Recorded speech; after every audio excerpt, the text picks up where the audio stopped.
Hi, everybody. Thanks for joining me on this Wednesday, July 6th in the Locher Room. I'm Alan Locher. Artist, author, and actor Leigh J. McCloskey is here today to look back at his acting career that has spanned 4 decades. He is known to daytime audiences for his roles as Zach Kelton and Ethan Asher on Santa Barbara, as Damian Smith on General Hospital, as Dr. Kurt Costner on The Young and the Restless, and Drake Faraday on One Life to Live. In addition to his daytime TV roles, he starred in the primetime hit television series Dallas, where he played Mitch Cooper for 2 seasons and returned to the show as a guest star several times. In addition, he's appeared in several feature films, including Inferno, directed by the Italian master of the macabre, Dario Argento, and has starred in the popular cult classic Bermuda Depths, and many others. He has guest starred on numerous primetime shows, including Bones, Third Rock from the Sun, Star Trek Voyager, and Deep Space Nine, to name a few. And he has appeared on screen opposite Genie Francis and Linda Gray in 2 television movies, I believe. Please welcome to the Locher Room, Leigh J. McCloskey. Leigh, I was getting tongue-tied there, so I apologize. Macabre. Yeah, macabre. Thank you. Anyway, great to be here, Alan. Thank you so much. I've been a fan of your work for many, many years, so I appreciate you taking the time. I'd love to talk about your work as an artist first. You know, what drove you to begin exploring painting and writing as a different means of creative expression? My father was an artist, painter, and he gave me great advice because I always drew as a way of asking questions, and I didn't think about being an artist because my dad was the artist, and I was an actor. I was interested in acting, but one of the great gifts he gave me was that he said, when you can no longer talk about something, draw it, paint it, use these tools as a way of exploring. And when I was at Juilliard studying acting, this was really the beginning of the art and acting coming together, because I watched actually a documentary on a calligrapher, a Japanese calligrapher, and he was talking about energy, about chi, about how it's capturing the emotion with the line. It's not about being literal. And I thought that's really like acting, because an actor's job is to say, how do I connect to the emotional life? How do I find the truth of this particular being, and not do it in a judgmental way, but how do I find the breath? And I've been tasked to play a very violent character in a school production, and I couldn't find the violence. I couldn't find that because he hated his father. And I finally I got large pieces of paper and started throwing ink and pigment at the paper, just trying to connect. But from that sort of connecting to the emotional nature, the exploring of character with the dynamic of paint, I would always use it as part of my tools for exploring character. But as an actor, my questions became greater and greater about, well, why, if I play an evil character, do I, like a radio, can I tune into it and yet not identify with it, not believe I'm evil, not go insane, but in a way, what is it that allows us to channel and give voice to these energies? And that really started my work privately as an artist. And when I was doing Dallas, I really was, in a way, I was glad, of course, to be doing it, but on the other hand, it was very limited in terms of what it was creatively allowing, in a way. And I in an interesting sense, I had the boon that what I was experiencing was the gift of opportunity, but what wasn't there, I couldn't blame the opportunity. I said, I have to take responsibility to at least by myself ask these questions. So I started really journaling. I started writing. I started experimenting with language, and it really I discovered that I had talents I was not aware of. A bit like a dancer, when the music turns on and the body responds in ways that are very. Yeah. You're surprised when the body's going in the right direction. Exactly. Yeah. Yeah. So that's, I mean, that's sort of an overview of the art became a way of asking questions, and it was always private. So it allowed me to work without considerations for what was popular, what was selling, what the demographics, what the brands were. So I was very influenced by people like, and you have a younger audience too, I'm sure, but Joseph Campbell was a teacher of mythology and archetype and really comparative religion, why the stories, although with different characters in different cultures, tell the same story. And I was very interested in myth. I was very interested in storytelling. And so I really again followed that development privately. I began discussion groups in my home when I moved out here in 1981 when I was doing Dallas, and just gathered community. It wasn't what do you do? Let's have a think tank. Let's all really be bright and impress each other with how smart we are. But more like an actor rehearsing, saying, you know what? If we get together and share our curiosity, and we'd always use books, start with a book and I found it was a marvelous way to create space where people could talk about things that mattered to them, but they didn't have that opportunity mostly in the culture because people say, oh, well, why do you worry about those? Why do you think about what's the nature of reality? Why do you care? And what I found was it cultivated community. And I like to put it this way, the community of the curious, those that said, at least here, a bit like gardeners, let's honor the things that inspire us. And so all of my work, all of my art has come from this private sense of if I have the opportunity to do so, then it is incumbent upon me to do so. And that's how it felt with these really surprising gifts of mine. That's awesome. Yeah. Did Dad put a brush in your hand for the first time? Is that?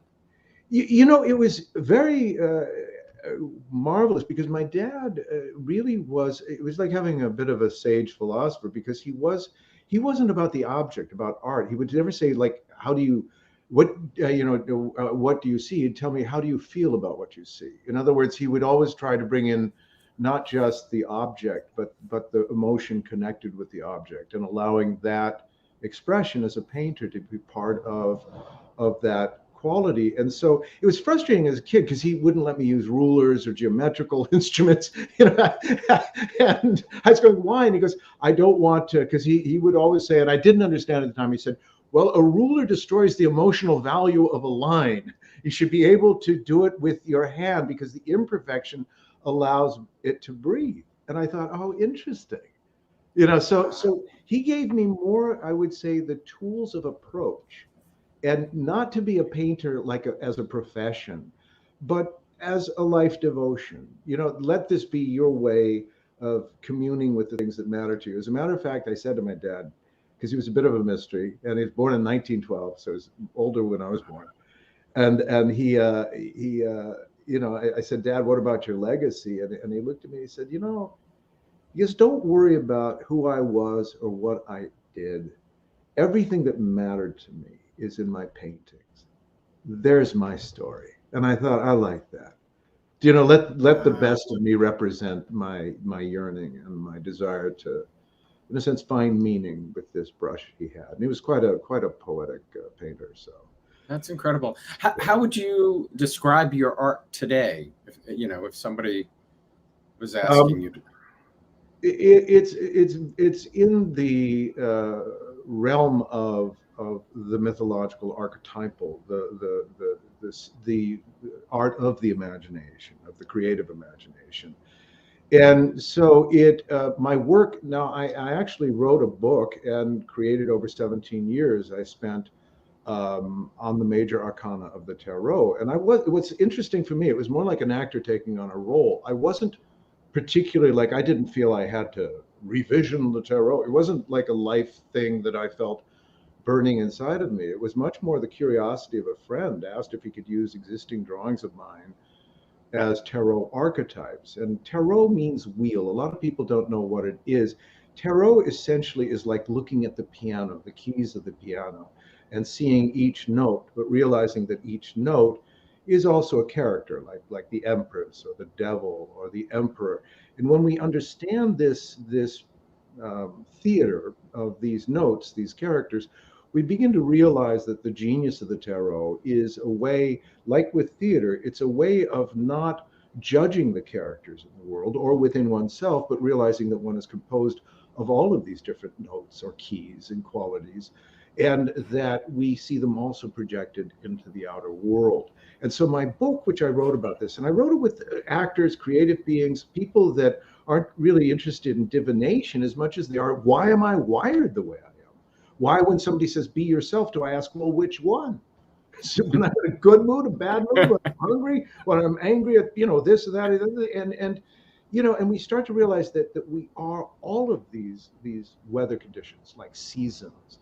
And so I really wanted to know why certain qualities of the mind or of the heart are quite knowable and others are very buried, and is there a way of connecting, of creating a bit like theater, a safe way of connecting with these energies, not in a way where you're conjuring, because then you're really being quite foolish, in my opinion, but much more like theater, where you're allowing your own sensibility to ask these questions. So basically that art, and the book was actually reviewed as possibly the most significant contribution to the tradition in over 100 years.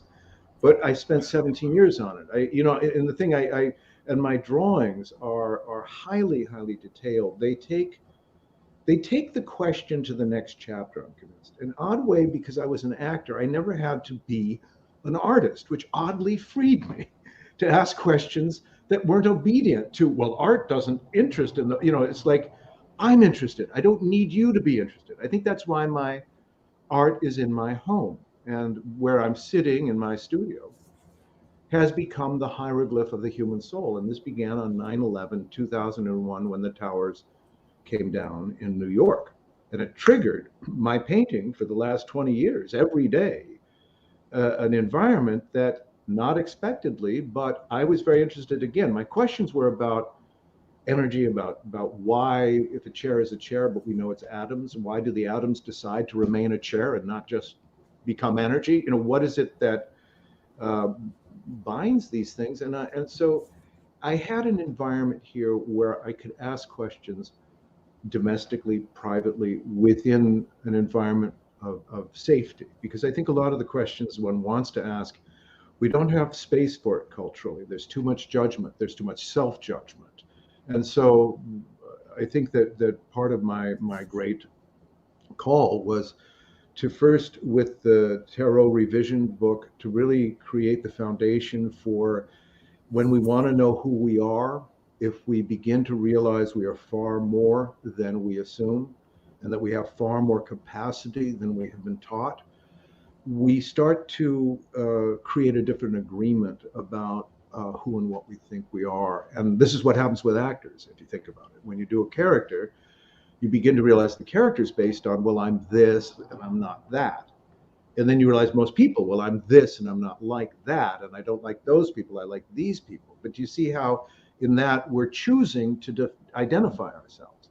So I was always interested in this question of identity, of what is it, and can it be transformed? And I think that my life sort of is an expression of it, because I really, really wanted to know, how do we access what is inside of us? How do we create safe space so it's not judged or cut down before it's even allowed to grow?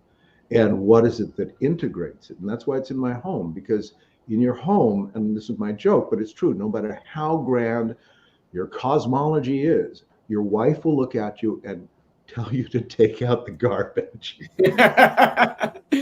always tell you the truth. Yeah, and I kind of think that's where consciousness, in a sense, our great desire is actually at that point. Take out the garbage, get over yourself. It's almost like that's why, in a world that art is about branding and sales and who is buying what for how much, you really can't honor the creative spirit. And I think that unless you're in that game, you might as well, and if you're listening out there, you might as well just pick up a pad of paper and begin to have a relationship, not because you ought to, but simply because you can, saying, I don't know, maybe it'll just be scribble scrabble, but I bet you even if it's just scribble scrabble, I'll feel just a little bit better. And you will. I love that idea, because I'm very good with a camera in my hand. Yeah. Pen, Pen, not so much. Is it hard sometimes parting with your work, selling your work? I am quite eccentric in that way. I have managed to sell very little. I've licensed my work. Now it's interesting because the Rolling Stones, which was my most exciting thing, was in 2003, no, 2005 through 2007. They were doing it was called a Bigger Bang concert, and the Stones were touring all over the world. And I had created a grimoire, which is a book of magical spells. And I also like to say that I'm the one guy that if you give me an excuse to work in a very old-fashioned, arcane, and mysterious way, it just triggers me, and I will. So my friend Elias Marriage was creating the movie Shadow of the Vampire with John Malkovich and Willem Dafoe, and he called because we had watched, we do a lot of just sort of inspiring each other, and we'd watched Nosferatu, Murnau's 1922 film, and looking at all the sigils, all these glyphs on the wall, because there's this marvelous scene where the vampire has these strange glyphs. And so I created this big folio, about 18 pages, 9 pages, but 18 if you turn them. And it ends up that Keith Richards sees through a friend of ours who is the director of their show, their video show, Chris. He sees it, and suddenly my work, which has been completely private, becomes the main, the only art actually in the Rolling Stones show that's projected then on these enormous screens. And I was at the Forum the night Keith Richards, I still have a vivid, he's got a cigarette dangling from his mouth. He's playing a solo, and he's inside, they've projected him inside of my magical grimoire. And I had an epiphany because I thought, well, if I had to pick out who's a wizard in this culture, I'd say it's probably Keith Richards. He's scoffed at death more than most people could ever even afford to hope. This sense of living that. So when I saw that, it was a type of I don't know, cosmic moment, so to speak. And then in 2010, Steve Ellison, who's Flying Lotus, an extraordinary musician and composer, Flying Lotus then for his album Cosmogramma, which was recently re-released, used my artwork, and they created augmented reality with it, and it's amazing. And so but my artwork, and what's interesting about it was that I didn't pursue selling it, and certain pieces, because people have said, oh my God, all right, I'll part with it. But I'm known for, well, he doesn't sell his work and he doesn't go to galleries. And, but what's very odd is that, like a huge jigsaw puzzle, and maybe that's the character I am in this world. I like the guy who's walking forever backward into a room, going, where's this coming from? Because unbeknownst to me, that going back to 81 in my discussion groups, there was always drawing. I was always asking questions. But what is astounding now is that all of my paintings that I did, all of my work is now integrated into this one enormous painting called the Hieroglyph of the Human Soul. And if you Google me or you look at, you can see and take a tour. I'd show you around, but it's kind of hard with, I can just maybe crank the camera around a little bit, but I think it's really very interesting that it all fits together now. This is why I jokingly say things, and I think, I wonder if there's something to that, because I said we don't build spaceships, we build mind ships. Like theater, if you have to leave, that's not a very good play. And our physics is based on, we've got someone to go and we've got to get out of here because we don't want to be around here. And I think that's terrible theater. How do we improve the play? How do we make the play about here rather than there? And so that, interestingly enough, there's been this coherence, or this almost glue, that has brought my work together piece by piece, a bit like building a space shuttle. It's all now arranged in a way that, I kid you not, now maybe I'm just a demented storyteller, but the thing speaks to me. And I do tours. I take people around, so it's like dinner theater. Maybe that's because it's an environment of wonder. And what I love about art art does not instruct, it inspires. It doesn't try to teach us. It tries to liberate us to trust our own imagination. Because the last thing at the end of the day I want to do is tell people what to believe or why to believe or what they believe is wrong or who they are or what they are shouldn't be. That's not a very, it's sort of like beginning a conversation with, well, first of all, you're an idiot. That's not going to go well. And it's not going to go well even in an acting sense of improvisation. We in improvisation use yes and, not no, but. And we keep it moving. And that's what I love about this environment. It's now immersive. And no matter what a person's religion or lack of religion or non-interest in religion, I'm convinced that art is what transforms our spirit because it doesn't challenge us to be right or wrong. It just says, maybe you're more full of possibility and wonder if the circumstances are allowed. And that's why I think music moves us. It breathes us. And I think that's what this environment does.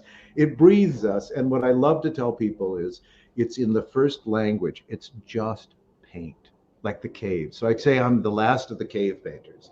This is my cave, and my technology is as old as the Paleolithic art. It's just paint on the walls with story, seeking to find meaning. But in this narrative, we're in a library. And I love that actually this is actually pointing out, and all of my work points out, because tarot means wheel. You can see back there that blossom or that mandala, that's actually a painting of mine in card form that blossoms. It creates a wheel. It actually creates.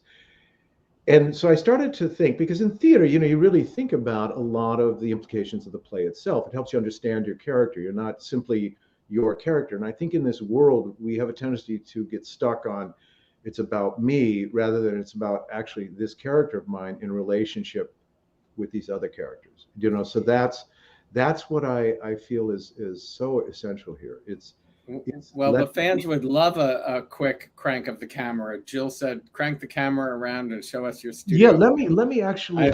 I don't know if you can do that. I can let me just. This might get a little sloppy. So I can't. This is what happens. Yeah, when we do it on the spot. I was the captain of the 8th grade audiovisual team in junior high, but my skill has not much improved since then. So that's pretty impressive. Yeah. All right, let me see if I can walk. And they were asking, Jane was asking, did you make that chair? The chair, actually, I have a chair that I did make. This one is, no, I didn't make this. It just had less of a,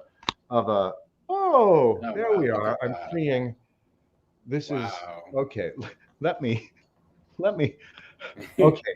That's incredible. Okay, now you see, we're going up onto the ceiling now. Okay, you can start to see. But that's still incredible.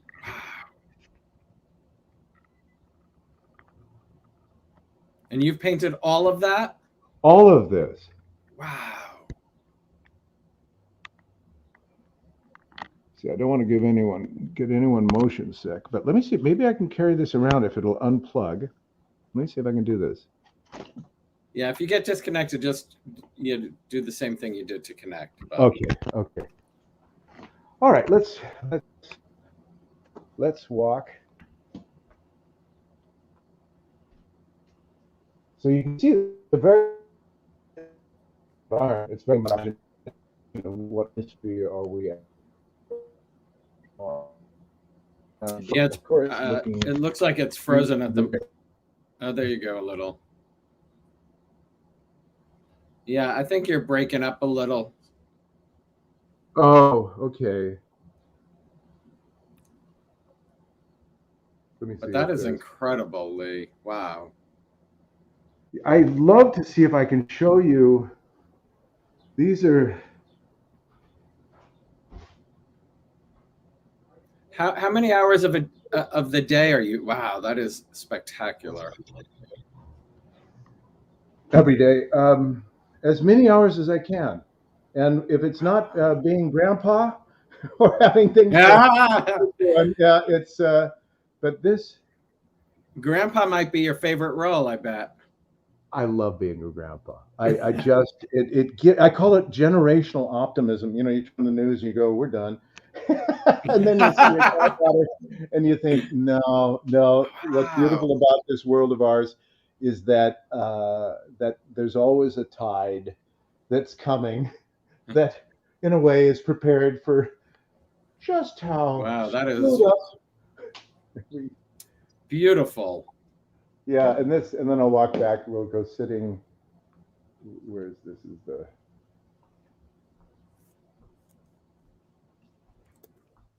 Wow. there's Well, that's thank you to Dallas for providing this room. it's really true. It was, it's just, and this Wow. it's really something. I mean, you walk in and and the thing is, look at her. Let's see if we can go. Oh my God, on the chair? Yeah. So you painted the chair. I painted the chair. So this is the one I was saying is painted. Wow. It's the heron chair, the phoenix chair, and then this gets even curiouser and curiouser. Wow. Because oh my God. And these are the mandalas. These come from my painting. This is the painting that is in the other room in card form that creates these mandalas or wheels. And then look at this. We'll go up here. This is the mirrored chamber I've been working on now. I'm blown away at this room. Wow. Oh, well, and the energy here is amazing. Look at this. Let me see if I can. Wow. This is Mothership Revelations in pink, and she's quite a story. So hard to talent coming out of every pore of your soul. Yeah. I mean, fans are watching today because of all of the amazing roles you've played, but look at, getting an insight into this world for them and for me is incredible. I mean, it really. Well, it's this is what happens when you give an actor too much time on his hands. Well, speaking of acting, you and I were talking backstage. I asked if you are, still sort of pursuing it, and you said you just shot a film in March. I did. I was not actively pursuing it as with agents, but I had an old friend, a marvelous director, Michael Ryan, who called me and said, making a film, and for an independent had a nice budget, and he said, do you want to play this role? And because we're old friends, he goes, I really wanted you to, because as we probably know, the people that have followed my ingenue days from Dallas to my Damian Smith days of devilry, that Michael had wanted me to play the hero, but that was actually now a woman, and so he called. He said, "Well, this character, and so I play an exceedingly narcissistic alpha real dog, billionaire type that when I exit the scene, I'm not going to tell you how. I don't think there's going to be any tears shed for my character. Let's put it that way. But okay. I had fun eating some scenery. It was great. that must have. Was it easy to get back on the bike again? It's surprisingly so. And as a matter of fact, it was more fun because it's not connected with sort of the ambition of what's next. Got to keep pushing, trying to and so I more like sipping a wine. I could enjoy it. I didn't have an agenda. I didn't have. Right, you're not great break. The money, you didn't, right. It was fun, and I told you in the backstage, I found it very interesting because I had this experience of when I was doing Dallas and before that with Alexander and Dawn, Portrait of a Teenage Runaway. I mean, I was the kid. I started professionally when I was 20. I came out from Juilliard. I'd raced through school, so I got out of high school early. All of this, and so to be on this set, I found myself. I was literally the oldest person on the set. And I thought, oh my God, I remember, because I just remember as being a young actor with older actors and some who I'm so glad that I had an opportunity to be with, because especially when you're young, you're not necessarily as aware of who they were earlier. And you realize you worked with some real titans. I mean, I really realized that. But it also gave me a sense of continuity, that one of the things I really liked, the last play I did was in 2006. I did Trigorin in Chekhov's The Seagull. It was a wonderful role. And my friend Casey Biggs directed it. And it was an interesting feeling because that in being on stage and being live, there was a type of magic that felt right. I don't know. And that's kind of what this felt like. It just felt right. It felt like enjoy it now. Don't, like enjoy when you do a play. Enjoy when, let it be yours to, there's nothing to prove now. Just you're gray haired now. You can do it. And well, as all the fans, and I certainly sitting here across from you, you can attest, you have not aged. You look incredible, sir. Well, as my father would say, next liar up, but thank you. I'm saving that one. That's a good one. No, I hear him in the back of my mind. Next liar up. Next liar up. Well, speaking of Dallas, what do you remember about the audition or screen test? Dallas was a time in my career. Now I began in 75. And I'd done a series called Executive Suite in 76, actually, where I met my wife, still my wife, my wonderful Carla, who was an assistant director trainee at that point. And then I'd done Dawn for the Teenage Runaway, Bermuda Depths, Alexander, the other side of Dawn. So I had momentum at that point in my career where people were sending me scripts. They were, can you do it? And that's what happened. Barbara Miller at Lorimar reached out and they asked whether or not I would be interested in doing it. And I went in, I met with Barbara, I met with the producers, Lenny Katzman, and I'm trying to think of some of the other people, because I'd done a short-lived Lorimar series. We did 4 episodes in 1978. It was called Married the First Year, and I was the guy, I was the husband. So they knew my work, and that when this role came up, they called me about it. So that was basically, and I just showed up at work. And you mentioned, I mean, just some of the cast that you got to work with there were some incredible powerhouses. Yeah. Well, I was really lucky because Jim was still alive. I came on when Jim was alive, and he was the heart of the play. I mean, he was the patriarch. It's sort of like, and when he died, it was like something died with him. Like that was, I think that was because it was the Who Shot JR moment. It was all. That was sort of this remarkable time. And I remember Jim Davis, I said, Jim, because he was wearing a wig, and it's like, and he was doing everything to really be a professional. And his wife was there. She was such a beautiful woman, soul. And I said, well, Jim, how do you feel? He goes, listen, kid. He goes, I've paid my dues. I've been up and down. He said, there is nothing. I mean, nothing like going out on top.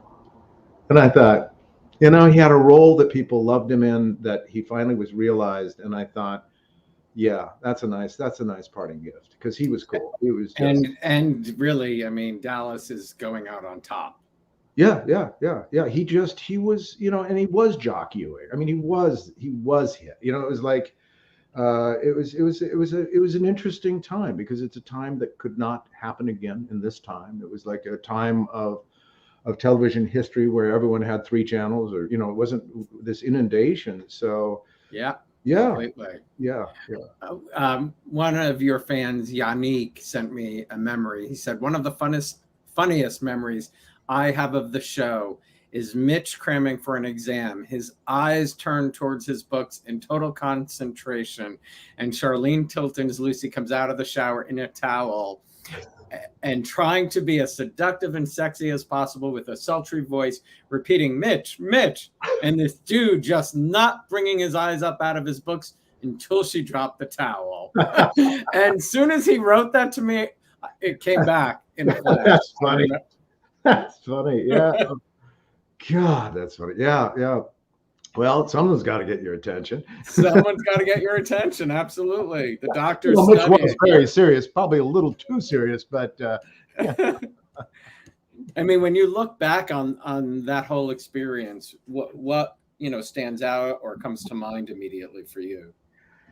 It's interesting to me because I learned from that experience that oftentimes what is thought of as outward success, people, oh, you've done it, you've been, this is great, and although you appreciate it, there's that nagging sense of this is it, it's like that can't be.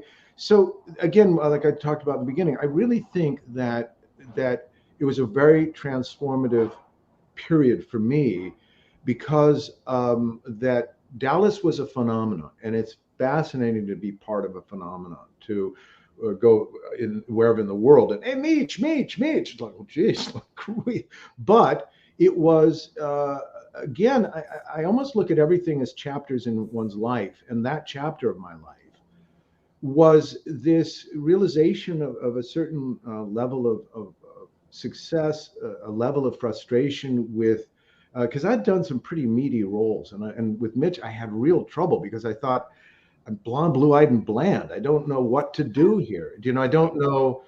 They tried to make him too good, and at that point, I've learned over the years that one of the because I don't like being a nuisance and I don't like interfering with writers and this, but you do realize that, and that was what it taught me. It taught me I should have been more proactive in trying to give a sense of fleshing out the character or where the character could go, because it became a kind of dynamically trapped character. They didn't really know what to do with him. And they didn't know what colors to give him that would have made him more interesting. And I think by the end, I just was ready for something else. I was really getting, I'd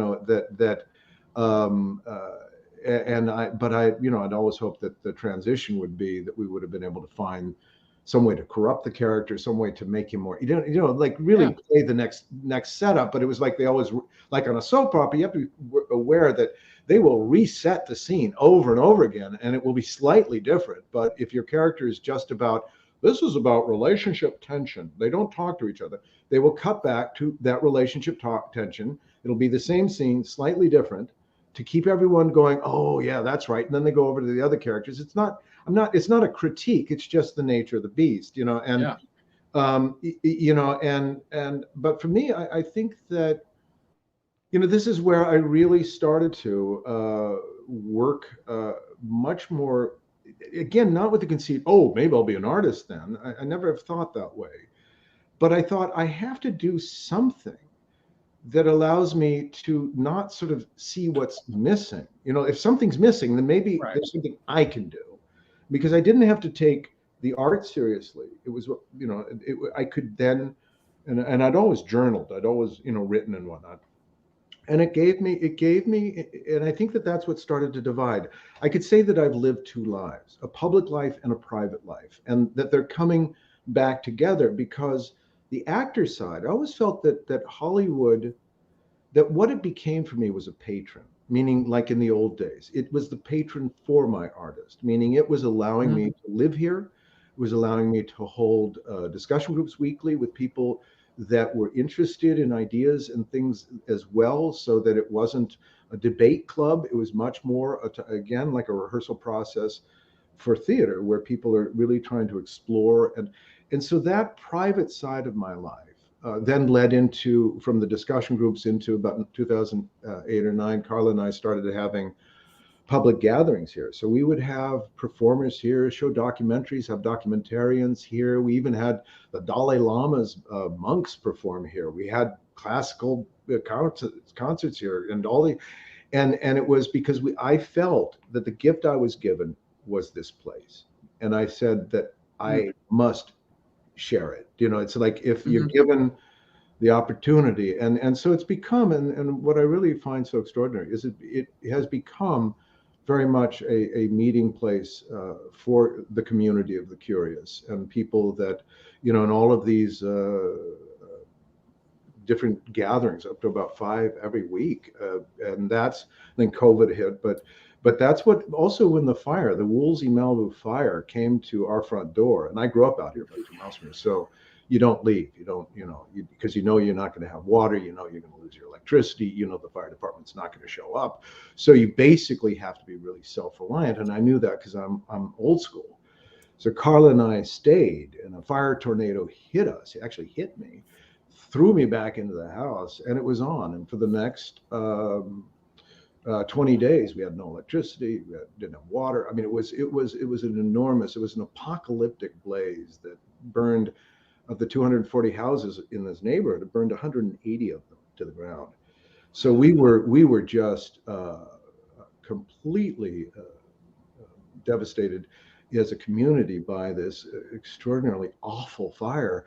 But what was very interesting was that I experienced directly on the Friday night, where it was burning like Nero, around me all directions, with no sense of guarantee. But that's where I felt very powerfully, not in a type of, like, ooh, I feel it, but more like a direct sense, because you're so primal. You're not thinking about anything. You're just responding. You're just in a state of absolute response, but I heard, do you feel everyone's prayers for you and Carla? And my home is called Olendar.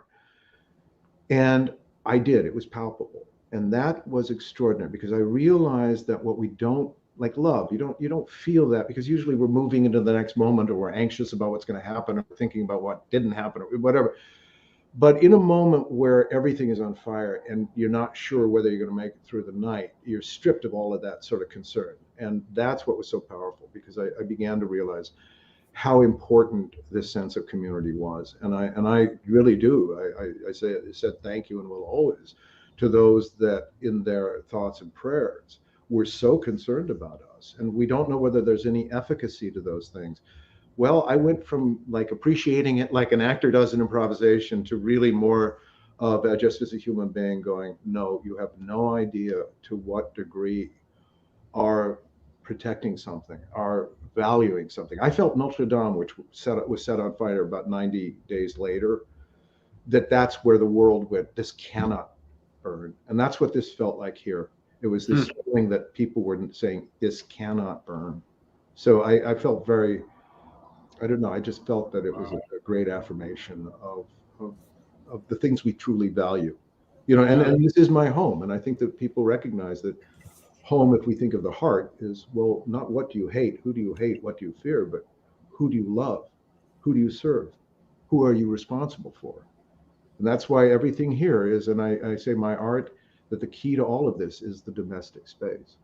It's not to prove to the neighbor, it's not to argue with the neighbor, it's to say, let us attend to the things that inspire us, and we will grow a garden that inspires others. If we only gather to get together to point out what's obviously wrong, then we're going to leave without energy. We're not going to leave going, yes. And this is what my motto is, yes rather than yikes. Let's find the yes. I like that. But you were describing Mitch earlier, and right. To think of that role, and then to think of the role on Santa Barbara, the first one. I mean, was that? Did you know Dr. Zach would? I had no idea. As a matter of fact, I even protested. I said, did you? Yeah, it was like nobody knew. It was it was Roger was playing the guy with the mask. And we didn't know. And when they did the reveal, I went, Jill, I said, 13-year-old girls watch this, right? And I'm a gynecologist. I said, I don't think this is at all a wise decision. And you know, and I didn't. I just thought it was not. I thought just in terms of my character, I did not think it was a direction. But Jill, you know, and I love Jill. This is not a critique. She's marvelously creative and imaginative. And she is a very creative. Yeah, she's a force, and I adore Jill. So this is not about. But we did disagree on this one, and I once she told me, you know, you're it.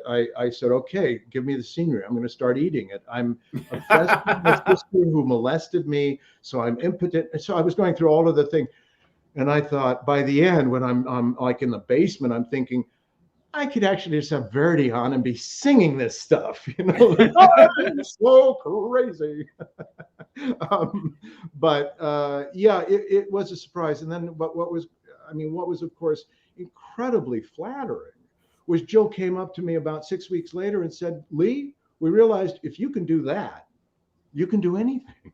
So why don't you come back as our district attorney, Ethan Asher? And I went, okay, like the brother? No, just not related. So I dyed my hair and it came out kind of Nazi orange. You know, it wasn't like blonde. I wanted to go lighter. It was like, oh yeah. So I got some glasses and I really fooled no one. But I did. I played back-to-back characters on Santa Barbara. I did. That's got to be flattering. On General Hospital, I played 2 characters, not related. So I must be a trivia question. What actor played 2 characters on 2 different soap operas that are not related? Dr. Baranski and Ethan Damian Smith on General Hospital. Those 2, and then Zach Kelton, really great bedside manner. Turns out to be crazy rapist. Actually, I've read that I think Zach is considered the most evil character that ever was on Santa Barbara, and I thought, job well done. job well done. Was that tough playing with Marcy and stuff, or? Yeah, as a matter of fact, you know, it's almost like commitment, like an athlete. You know, if you're going down a hill, you just have to just jump. You know, you just. And so I would dive. I so loved Marcy and A. A and I are still great friends. As a matter of fact, during the fire, A. Martinez found his way to help me the following day. I mean, and it raged. This fire raged and raged. It didn't go out. It lasted for days. A. Martinez is a true heroic human being. And I mean that from the bottom of my soul. Talk about. I believe every word of that. He truly is. He's a noble soul. And when he showed up, he said, I am more concerned about this place than my own. He said, I had to be here. And my heart just blew open. It was like a brother, almost like the dragons are upon us and you see and you're alone. And then there's this fellow knight showing up and you go, oh man, I didn't know I needed you, but I'm so glad you're here. You know, and so that's where he was just. He is a true gent. Yeah, and he's a true actor's actor. He's the most generous actor, as was Marcy. She was a generous actress. But A is, he has gravitas. He has what I always felt with really great actors is that if you're kind of floating and you're with a great actor, they create the gravity. You're suddenly back in the scene because they got it, and he has it. I've always, you know, I think what I compensated with Zach though was just to you know, if I'm doing it, then let me do it. And I tried to make it as you know, like with A, I think we had a week of punching the crap out of each other. You know, I was like, and I remember I was hanging off of a cliff because Cruz I've kidnapped their baby. And I read the script and I went, oh, no. Because this whole forgive me, you know, blah, blah, blah, blah, blah. And I said, Jill, I said, don't let this character, I said, the way I look, I said, people are going to want to be sympathetic. Like maybe he's a good guy. So no, I'm not. So with Cruz, I said, when he says, where's my baby? Let me say, go to hell and let go. You know, just not tell him. And that's why I was like, and that's what I fell to my death. And I reincarnated 6 weeks later.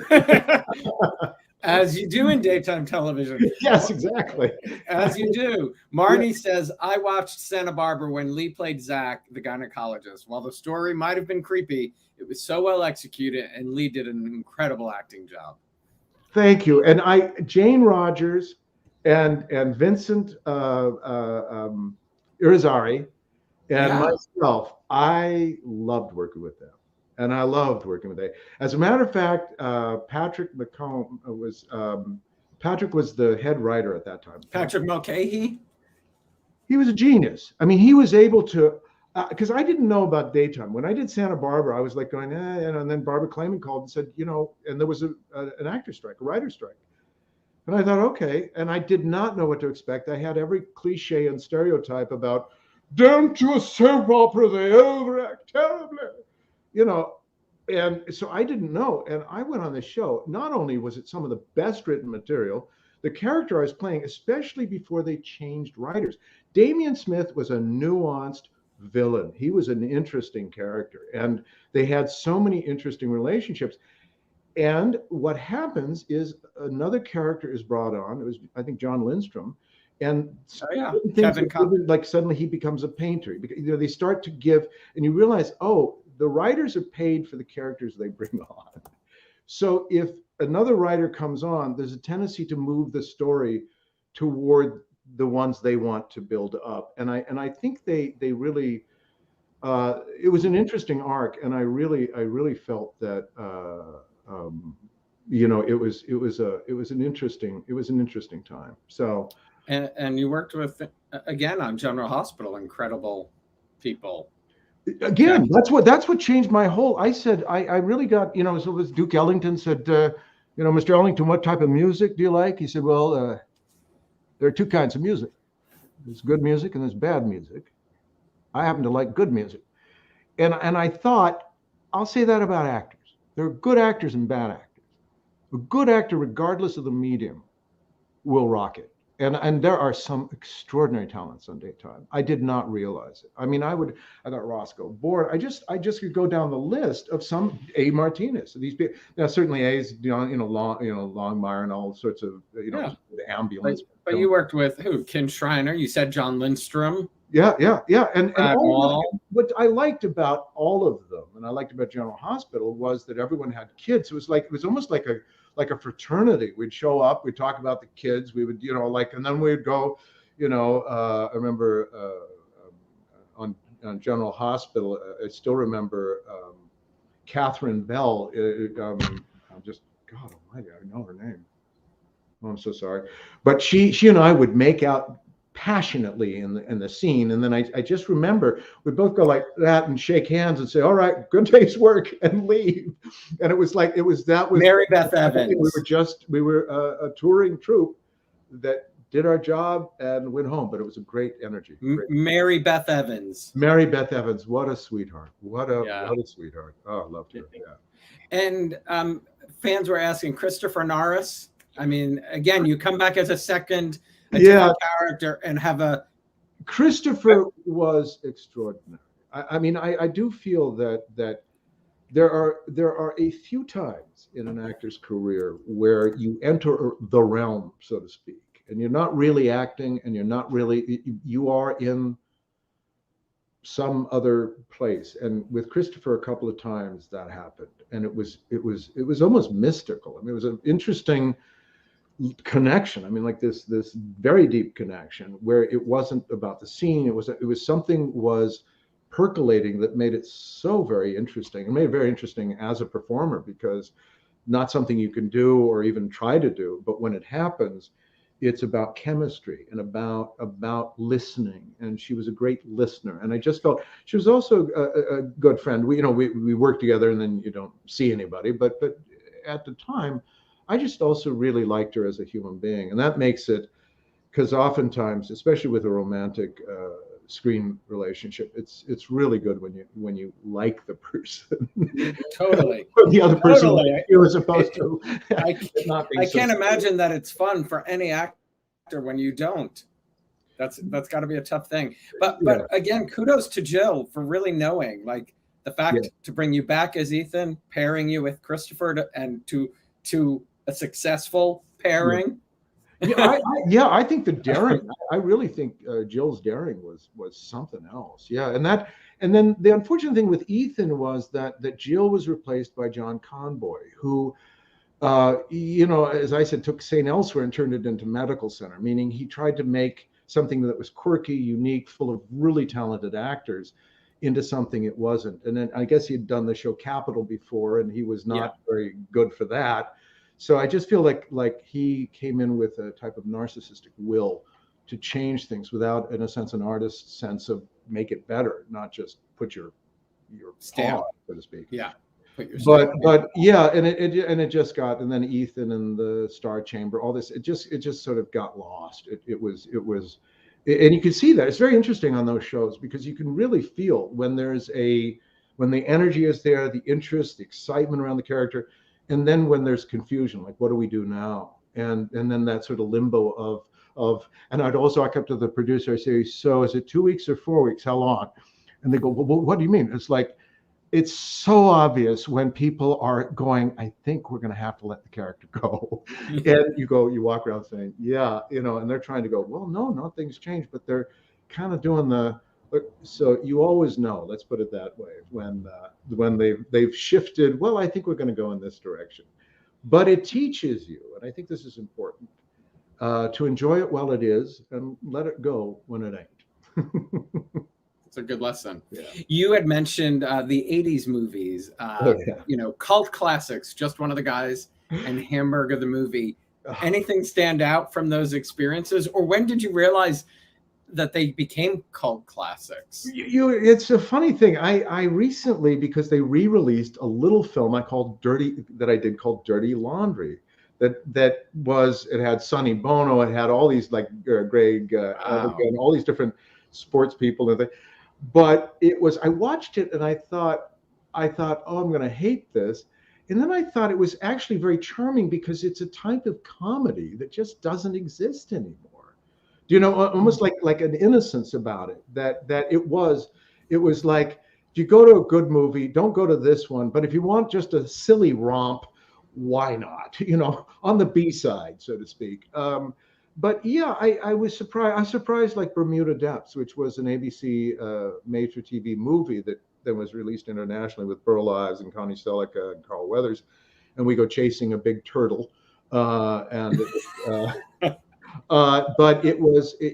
what was interesting, Alan, was that I started to realize, because we all have it, coming of ages films, like when you're 15 or 16, you see a film and then every other 15-year-old sees it.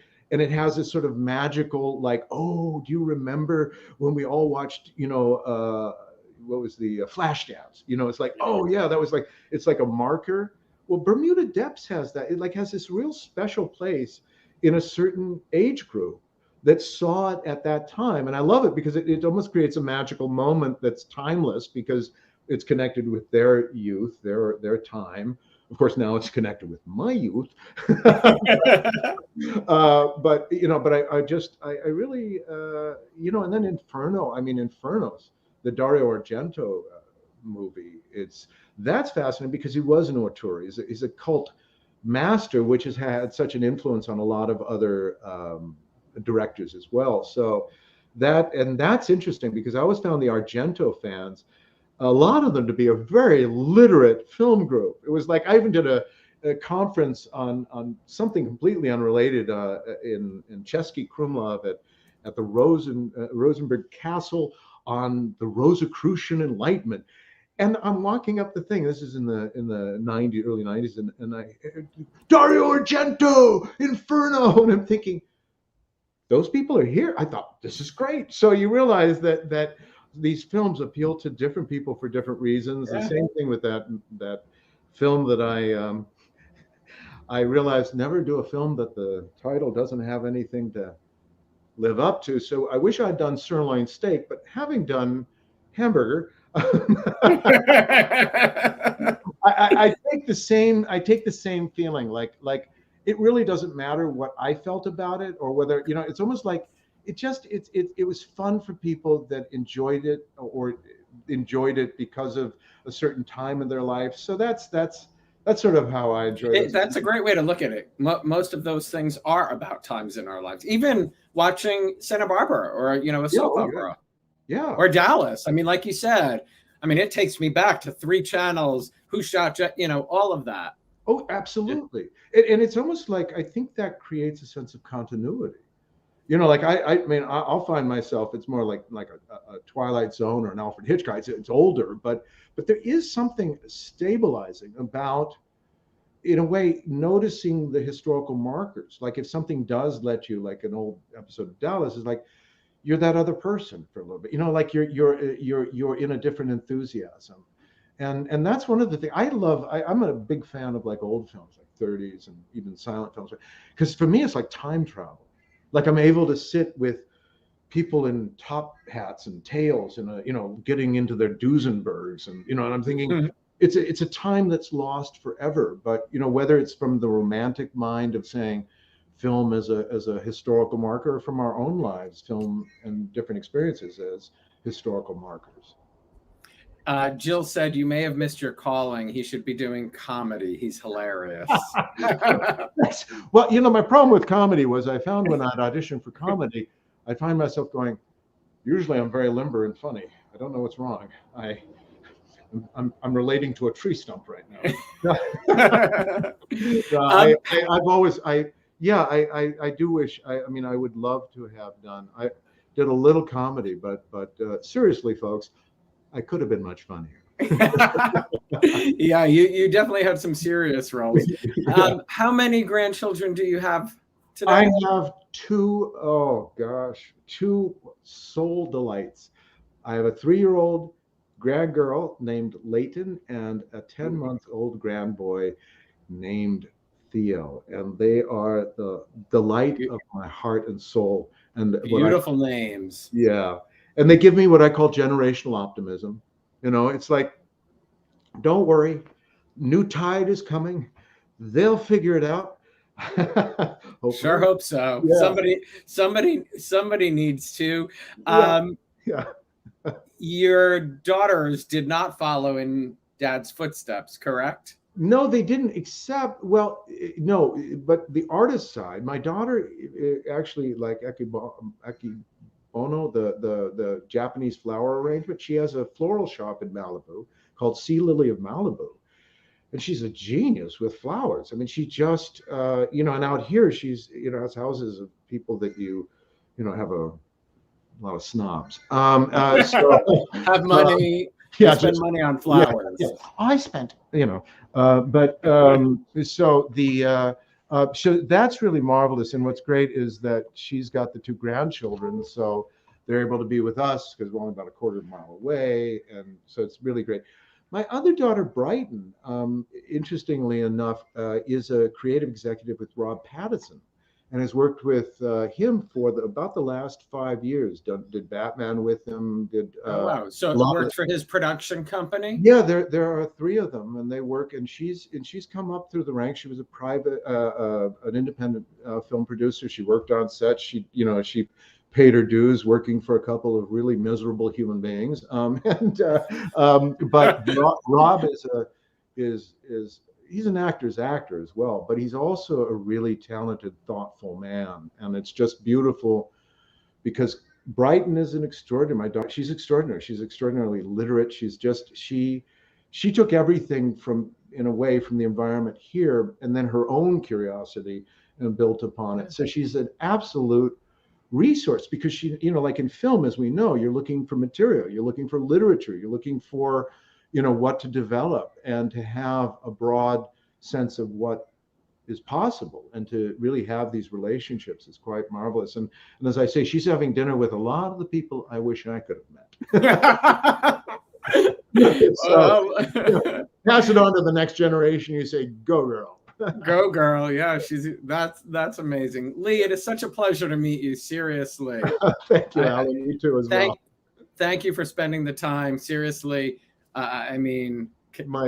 Keep doing what you're doing because it's spectacular. Thank you, Alan, and thank you for asking me on, and just have a great summer and everything. And to everyone who watched, thank you for watching. And I hope you're inspired, as I say, to just possibly say Yes, rather than yikes for a while. And go to his website. It's on YouTube. It was on earlier in the show, and check out. Yeah. LeighMcCloskey.com and Perfect. Leigh McCloskey on Facebook. And we'll connect and send me a note and I'll write you back. So anyway, thank you, Alan. Thanks, Leigh. Have a great afternoon. You too. Bye-bye. Bye-bye. Thanks, everybody, for joining today. Thank you to Leigh McCloskey for sharing his art with all of us. Please join me tomorrow when Laura Bell Bundy, Jennifer Herrera, and Dr. Emily Bonestell-Postel join me as we have a conversation about the most pressing issues facing women in 2022 and beyond. Please subscribe to my YouTube channel if you have not done so. Turn on the notification for reminders of all upcoming shows.